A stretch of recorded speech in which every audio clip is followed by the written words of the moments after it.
नमस्कार, मैं यश भट्ट स्वागत करता हूं आपका अभय न्यूज 1 जनवरी शनिवार शाम के बुलेटिन में। नव वर्ष की आप सभी को हार्दिक शुभकामनाएं। आइए देखते हैं दिन भर की प्रमुख खबरें। इस बुलेटिन के प्रायोजक हैं आर के निवास बाय आर के डेवलपर्स। शानदार घर खरीदें अब अपने बजट में। 3 दिनी बेरवा समाज के स्थापना दिवस का शनिवार शाम महाआरती के साथ समापन हो गया। 3 बत्ती चौराहा स्थित संत बारीनाथ महाराज को नमन करने हजारों की संख्या में समाजजन पहुंचे। महाआरती को भव्य रूप देने के लिए नगाड़े बजाए गए और सैकड़ों दीपक से आरती की गई। चौराहे पर टिमटिमाते दीपकों ने एक अलग ही समा बांध दिया। अपने आराध्य की स्तुति कर समाजजन धन्य हो गए।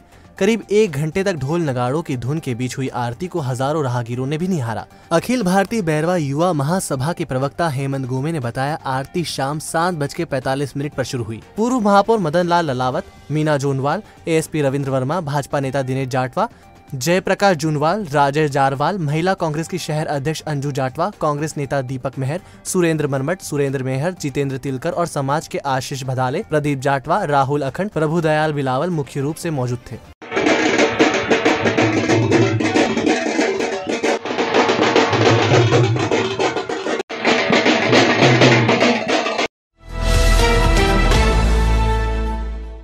टावर के पास लगे होर्डिंग्स ने फेसबुक पेज उज्जैन वाले पर शुक्रवार को जमकर धमाल मचा दिया। सोशल मीडिया पर चली जुबानी जंग अभद्रता की सीमा तक पहुंच गई और गंदे कमेंट्स के कारण 2 बार पोस्ट हटानी पड़ी। इसी बीच एडमिन को फोन कर धमकाया भी गया। आखिर में माफी मांगने की पोस्ट लोड होने के बाद मामला शांत हुआ। दरअसल उज्जैन वाले ग्रुप ने 8 महीने पहले फ्रीगंज स्थित टावर की पेंटिंग जन सहयोग से करवाई थी। इसके लिए ग्रुप ने दान दाताओं की मदद भी ली थी। ग्रुप का मकसद टावर चौक की सुंदरता को बरकरार रखना था। दूधिया रंग में रंगे टावर पर तब से ग्रुप अपना मालिकाना कब्जा मानने लगा है। हालांकि उसकी मंशा अच्छी है और वह खूबसूरती बरकरार रखने के लिए टावर चौक पर फ्लैक्स होर्डिंग्स लगाने वालों की खबर लेता रहता है। ऐसी ही खबर ग्रुप की तरफ से 2 दिन पहले उस वक्त ली गई जब बैरवा समाज ने स्थापना दिवस को लेकर टावर के पास होर्डिंग लगाया। इस आपत्ति पर आए कमेंट्स बेहद आपत्तिजनक थे, क्योंकि उस पर बैरवा समाज को लेकर अनर्गल टिप्पणी की गई थी। जैसे ही आपत्ति आई और उस पर बैरवा समाज को लेकर कमेंट शुरू हुए तो बैरवा समाज के युवाओं ने भी मैदान संभाल लिया और खबर लेनी शुरू कर दी। दोनों तरफ से हुआ विरोध गरिमा की हद से नीचे उतर गया। हालांकि बैरवा समाज का विरोध जायज था,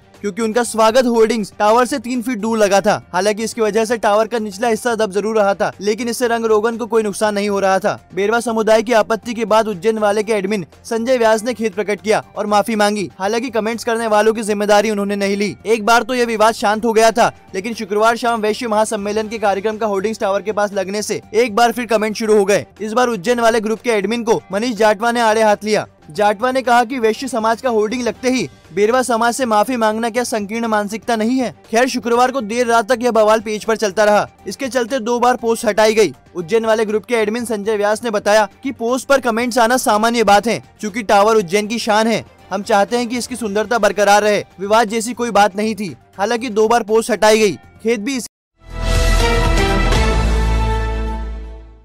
कोरोना संक्रमण के बीच नए साल का जश्न मनाने बड़ी संख्या में शहरवासी मंदिरों के साथ पार्क में पहुंचे। सुबह उनकी शुरुआत देव दर्शन से हुई तो दोपहर पार्कों में नए साल का जश्न दिखाई दिया। आर्थिक मंदी, बिजनेस के खराब माहौल के बीच लोगों ने परिवार के साथ खुशी तलाशी। इस दौरान गीत भी गुनगुनाए गए और खेल भी खेले गए।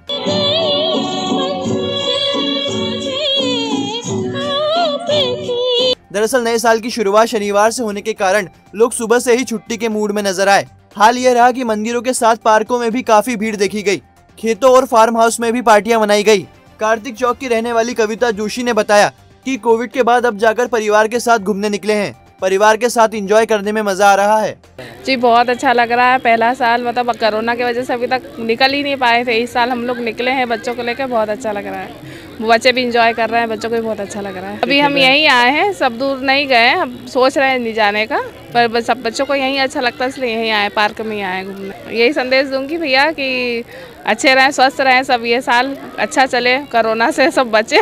विवेकानंद नगर कॉलोनी के रहने वाले सरकारी कर्मचारी शशांक दुबे ने कहा कि कोरोना के बाद अब लोगों को घूमने की आज़ादी मिली है।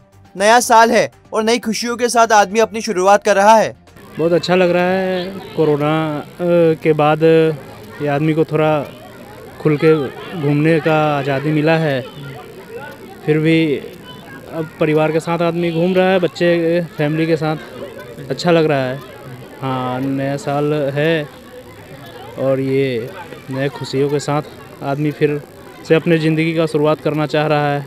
गणेशपुरा की निशिता यादव ने कहा कि कोविड का डर अभी भी बना हुआ है, हालांकि आज निकले हैं, कैफे जाएंगे और कॉस्मोस मॉल में जाने की योजना है। जैसे कि अभी कोरोना चल रहा है, ओमिक्रॉन भी आ गया है, चौथा वेरिएंट भी आ गया है, फोर्थ वेरिएंट, तो हमारी घूमने की ऐसी बहुत ज़्यादा कुछ प्लानिंग तो नहीं है। बस ये है कि थोड़ा सा गार्डन जाना है, कहीं किसी कैफ़े में थोड़ा बहुत कुछ खाएंगे करेंगे, और बस थोड़ा बहुत ज़्यादा कुछ घूमना करना। हमने ऐसे कुछ प्लान नहीं किया है, कॉस्मोस वगैरह ज़्यादा कुछ नहीं, क्योंकि कोरोना की वजह से कि ज़्यादा हमारा निकलना करना हो नहीं पा रहा है हमारा।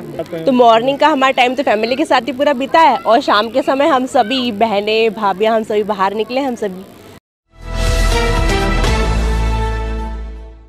आखिरकार शुक्रवार शाम को वह पल आ ही गया जिसका सबको इंतजार था। लोहे का गेट खुला तो ऐसा लगा मानो माता पिता और बेटी के बीच बनी लक्ष्मण रेखा मिट गई। बेटी दौड़ते हुए माँ से लिपट गई। बस फिर क्या था, अपने कलेजे के टुकड़े को सीने से लगाकर माँ, बेटी और पिता की आंखें खुशी के आंसुओं से भीग गई। माँ की गोद में पहुंचकर बेटी भी बेहद खुश थी। मुद्दत बाद मिली हूँ तो लगा कि ये वक्त और फासला धोखा नजर का था। माँ से मिलकर कुछ ऐसे ही एहसास और जज्बात 11 साल की सपना नायक के मन में उमड़ रहे थे। जयसिंहपुरा के भगत सिंह मार्ग स्थित देवता कॉलोनी में रहने वाले पिता राजेश नायक और पूजा नायक की बेटी सपना को महाकाल मंदिर के बाहर से एक सप्ताह पहले राष्ट्रीय बाल अधिकार संरक्षण आयोग की टीम ने यह समझकर लालपुर स्थित बाल संप्रेषण गृह भेज दिया था कि वह मंदिर के बाहर श्रद्धालुओं को तिलक लगाकर भिक्षावृत्ति करती है, जबकि सच्चाई यह थी कि वह मंदिर के बाहर रक्षा सूत्र बेचने वाली मौसी सोनू नायक को टिफिन देने आई थी। मौसी उसे कुछ देर वहाँ बैठा कर कहीं गई थी। इसी बीच यह घटनाक्रम घट गया। एक सप्ताह तक बेटी और माता पिता एक दूसरे के बिना तड़पते रहे। अधिकारियों से गुहार लगाई, दस्तावेज दिए, फिर भी उसे नहीं छोड़ा गया। तब अभय न्यूज ने माता पिता को बेटी से मिलाने का बीड़ा उठाया। अभय न्यूज ने खबरों के माध्यम से परिवार से दूर बेटी के दर्द बताए तो माता पिता की लाचारी भी। प्रशासनिक मशीनरी की गलती दिखाते हुए कलेक्टर आशीष सिंह को आईना भी दिखाया। इसके बाद प्रशासन और चाइल्ड वेलफेयर कमेटी जागे और शुक्रवार को बच्ची को माता पिता के सुपुर्द कर दिया। अभय न्यूज, उज्जैन शहर का तेजी से बढ़ता न्यूज चैनल। ऐसा लगता है मानो जैसे कल ही की तो बात थी जब पहली बार हम आपके बीच आए थे। चुनिंदा दर्शकों से शुरू हुआ ये सफर आज लाखों दर्शकों के दिलों तक पहुंचता है। हम जानते हैं हमारे दर्शकों को किसी और चीज का इंतजार हो ना हो, अभय न्यूज के नून और इवनिंग बुलेटिन का बेसब्री से इंतजार होता है, क्योंकि अभय न्यूज ही लाता है उज्जैन शहर की सारी घटना सबसे सटीक, सबसे पहले। ऐसे में हम हमारे उन दर्शकों को कैसे भूल जाएं जो रोज हमारे बुलेटिन की खबरों पर अपनी प्रतिक्रिया देकर ज्यादा से ज्यादा शेयरिंग करते हैं। ऐसे ही हमारे दर्शक हैं आशीष मथुरिया, जो पेशे से एमपीवी कर्मचारी हैं। आज अभय न्यूज की टीम ने उन्हें गिफ्ट देकर सम्मानित किया। अभय न्यूज को लेकर उन्होंने क्या कुछ कहा, आइए सुनते हैं। नमस्कार दोस्तों, अभय न्यूज की टीम एक बार फिर हाजिर है अपने टॉप फैन के घर। आज के हमारे टॉप फैन है आशीष मथुरिया जी, जो कि एमपीवी में कार्यरत हैं। आज हम उनके परिवार के पास आए हैं जानने की ये न्यूज़ वो क्यों पसंद करते हैं, उन्होंने न्यूज़ कैसी लगती है। चलिए आशीष जी से मिलते हैं और उनसे बात करते हैं कि ये न्यूज़ उन्हें क्यों पसंद आती है। आशीष जी, अभय न्यूज़ के बारे में हमारे दर्शकों को बताएं। मैं 1 साल से न्यूज़ देख रहा हूँ और न्यूज़ बहुत अच्छी है अभय न्यूज़, और सभी लोगों से कहता हूँ, विनती करता हूँ कि अभय न्यूज़ देखें और सब दूर की जानकारी मिले। और अभी तो क्या है कि इंदौर की भी बहुत जानकारी मिल रही है। इंदौर में आज ऐसा हुआ वैसा हुआ कि अपन को मालूम पड़ता है शहर के अंदर कि आज बाहर ऐसा हो गया है, घर में बताते हैं कि आज यहाँ पे ऐसी परेशानी हुई है, ऐसा हो गया है, ऐसी मतलब कुछ ऐसी चीज़ें अपन को मालूम नहीं पड़ती है। जैसे महाकाल क्षेत्र के अंदर सवारी निकल जाती है और अपन को मालूम नहीं पड़ता, यहाँ से अपन न्यूज़ देखते जब मालूम पड़ता कि आज ये वाली सवारी निकली है। और शहर करिए, अच्छा करिए। जय श्री महाकाल। 2022 निश्चित ही हमारे देश के समस्त खेतीहर मजदूर, किसान और व्यापारियों और युवाओं के लिए एक नया सवेरा लेके आएगा। जिस प्रकार इस देश के अंदर कोरोना की महामारी के बाद फिर से व्यापार, व्यवसाय और कृषि के क्षेत्र में उन्नत कृषि हो रही है, सबके रोजगार में वृद्धि हो रही है। हम चाहेंगे कि ईश्वर से प्रार्थना करेंगे कि यह नया वर्ष 2022 सबके लिए समृद्धि लेके आए, खुशहाली लेके आए, सब स्वस्थ रहें, मस्त रहें, यही कामना करता हूँ। मैं सुरेंद्र साकला, राष्ट्रीय अध्यक्ष अखिल भारतीय माली समाज विकास परिषद, सभी से ये निवेदन करूँगा कि कोरोना की जो महामारी है उसको भी हमको देखते हुए स्वस्थ रहना है, मस्त रहना है। नववर्ष के पहले दिन शनिवार को जीआरपी स्थापना दिवस सप्ताह का शुभारंभ हुआ। 7 जनवरी तक इसे रेल यात्री सुरक्षा सप्ताह के रूप में मनाया जाएगा। पूरे सप्ताह ट्रेनों एवं रेलवे स्टेशन परिसर में यात्रियों की सुरक्षा एवं जागरूकता के लिए विभिन्न गतिविधियां आयोजित की जाएगी। शुभारंभ के मौके पर बैनर्स और पोस्टर लगाकर यात्रियों को जागरूक किया गया। दूसरे दिन रविवार को महिला यात्रियों की सुरक्षा पर कार्यक्रम होगा, जिसमें ट्रेन में अकेली यात्रा करने वाली महिलाओं का रिजर्वेशन चार्ट देकर महिला पुलिसकर्मी को भेजकर उन्हें यदि कोई मदद की दरकार है तो सहायता की जाएगी। इसी तरह अन्य दिनों में भी कार्यक्रम होंगे। मीडिया से रूबरू होते हुए जीआरपी डीएसपी मान सिंह परिहार ने साल भर में किए गए काम की जानकारी भी दी। उन्होंने बताया वर्ष 2021 में 51,61,448 रुपए का मशरूका चोरी हुआ। उसमें 29,46,967 रुपए का मशरूका बरामद कर लिया।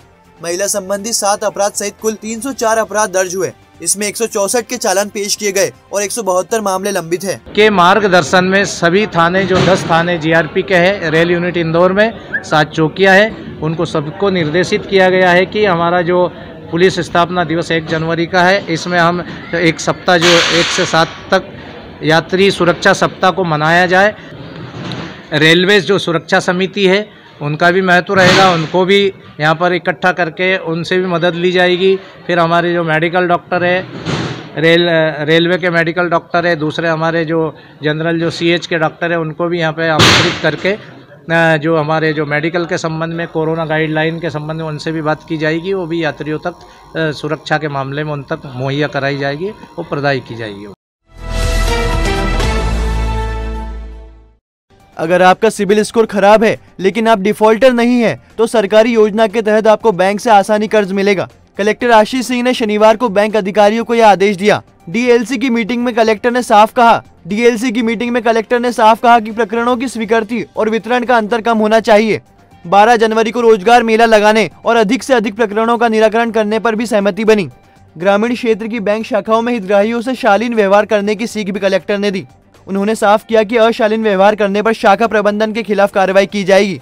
यह हर हाल में देखे कि कर्ज लेने वालों को बैंक अफसर ज्यादा चक्कर नहीं लगवाए। महामंडलेश्वर स्वामी अभिराम दास जी त्यागी ने सेवा प्रकल्प के तहत श्री रामानंद संत सेवा आश्रम में फिजियोथेरेपी सेंटर शुरू किया है। सेंटर में आधुनिक मशीनें लगाई गई है और इसका लाभ जरूरतमंद ले सकते हैं। सेंटर का संचालन परमार्थिक प्रकल्प के तौर पर होगा और इससे गरीब और निम्न मध्यम वर्गीय परिवारों को बेहतर सुविधा उपलब्ध होगी। डॉक्टर हिम्मत जनागल अपनी विशेषज्ञ थेरेपिस्ट टीम के साथ सेवा प्रदान करेगी। सेंटर में इलेक्ट्रोपैथी और एक्सरसाइज पैथी दोनों तरह की सेवाएं उपलब्ध होगी। सेंटर के संचालन के लिए समाज सेवी की टीम गठित की गई है जो व्यवस्था बनाने में मदद करेगी।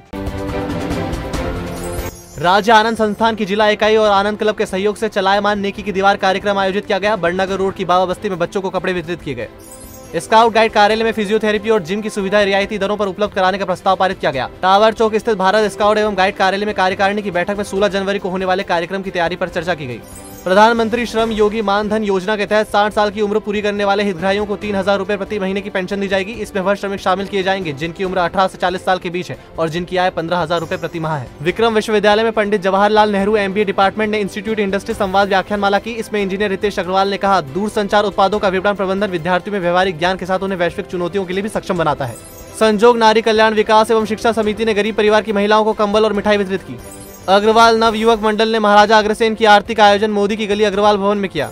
नगर निगम ने मकोड़िया, आम नाका, देवास गेट, कंठाल चौराहा, गोपाल मंदिर चौराहा, भीमा चौराहा, इंदौर गेट चौराहा के साथ ही निगम द्वारा संचालित रेन बसेरों में अलाव जलाए। काल भैरव प्रांगण स्थित शिव मंदिर में 51 किलो फूल से शिवजी का श्रृंगार कर महाआरती की गई। हाई कोर्ट की 2 उप पीठ और 1 मुख्य पीठ में अब आधा घंटा ज्यादा कम होगा। अब सुबह 10:15 से शाम 4:30 तक कोर्ट रहेगी। इसमें दोपहर 1:30 बजे से दोपहर 2:15 तक का समय लंच का रहेगा। पहले कोर्ट सुबह 10:30 बजे होती थी और लंच टाइम 1 घंटे का रहता था।